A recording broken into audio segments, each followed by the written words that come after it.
Big boss season 8 లోకి ఈసారి TV actor Nikhil entry ఇచ్చారు. నిఖిల్ అమర్దీప్ కి బెస్ట్ ఫ్రెండ్ కూడా. స్టేజ్ పైకి నిఖిల్ ఎంట్రీ ఇచ్చేటప్పుడు నాగార్జున గారు నీకు ఏమైనా లవ్ స్టోరీస్ ఉన్నాయా పాస్ట్ లో అంటే పాస్ట్ లో చాలా లవ్ స్టోరీస్ ఉన్నాయంటూ చెప్పుకుంటూ వచ్చాడు నిఖిల్. అవన్నీ పాత కథలని, ఇప్పుడు నాకు ఎలాంటి లవ్ స్టోరీస్ లేవని, ఐఆమ్ స్టిల్ సింగిల్ అంటూ చెప్పుకుంటూ వచ్చాడు నిఖిల్. వీళ్ళందరూ కూడా స్టార్ మాలో ప్రచారమయ్యే సీరియల్లో ఆర్టిస్టులే. గోరెంటాకు అనే సీరియల్ ద్వారా తెలుగు బుల్లితెరలోకి ఎంట్రీ ఇచ్చిన నిఖిల్ ఆ తర్వాత బ్యాక్ టు బ్యాక్ సీరియల్స్ ద్వారా బుల్లితెర ప్రేక్షకులకి దగ్గరయ్యారు. అమ్మకు తెలియని కోయిలమ్మ, అనుపల్లవి, స్రవంతి, ఊర్వశివో రాక్షసివో వంటి సీరియల్స్ తో పాటు నీతోనే డాన్స్ షో అనే రియాలిటీ షో కూడా చేశారు.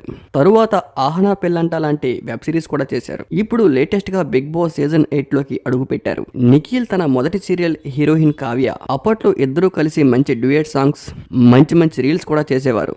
అయితే వీళ్ళిద్దరు కూడా అప్పటి నుంచి లవ్ లో ఉన్నారని అప్పట్లో కొన్ని రూమర్స్ కూడా చక్కెర్లు కొట్టేశాయి. అప్పట్లో ఆ వార్తలకు తగ్గట్టుగానే ఇద్దరూ కలిసి షోలు చేయడం, కలిసి పిక్నిక్లకి వెకేషన్లకి వెళ్ళడం, ఇద్దరూ కలిసి యూట్యూబ్ ఛానల్ ని స్టార్ట్ చేయడంతో ఇద్దరు లవ్ లో ఉన్నారని కన్ఫర్మ్ చేసుకున్నారు ఆడియన్స్. అయితే ఎప్పుడెప్పుడు కావ్య నిఖిల్ పెళ్లి చేసుకుంటారని ఫ్యాన్స్ కళ్ళు కాయలు కాచేలా ఎదురు చూశారు. కానీ రీసెంట్ గా బిగ్ బాస్ లోకి ఎంట్రీ ఇచ్చిన నిఖిల్ అవన్నీ పాత కథలు, ఇప్పుడు నాకు ఎలాంటి లవ్ స్టోరీ లేదు, ఐఆమ్ సింగిల్ అంటూ చెప్పడంతో ఒక్కసారిగా నిఖిల్ కావ్య ఫ్యాన్స్ కి ఫీజులు ఎగిరిపోయాయి. ఇది పక్కన పెడితే ఇంత ఫ్రెండ్లీగా ఉన్న నిఖిల్ కావ్య, నిఖిల్ బిగ్ బాస్ కి వెళ్ళినా కూడా కావ్య ఆల్ ది బెస్ట్ కాదు కదా ఒక స్టోరీ కూడా పెట్టలేదు. అసలు నిఖిల్ గురించి ఎలాంటి స్పందన లేదు. ఇద్దరిని ఒకరు అన్ఫాలో కూడా చేసుకున్నారు.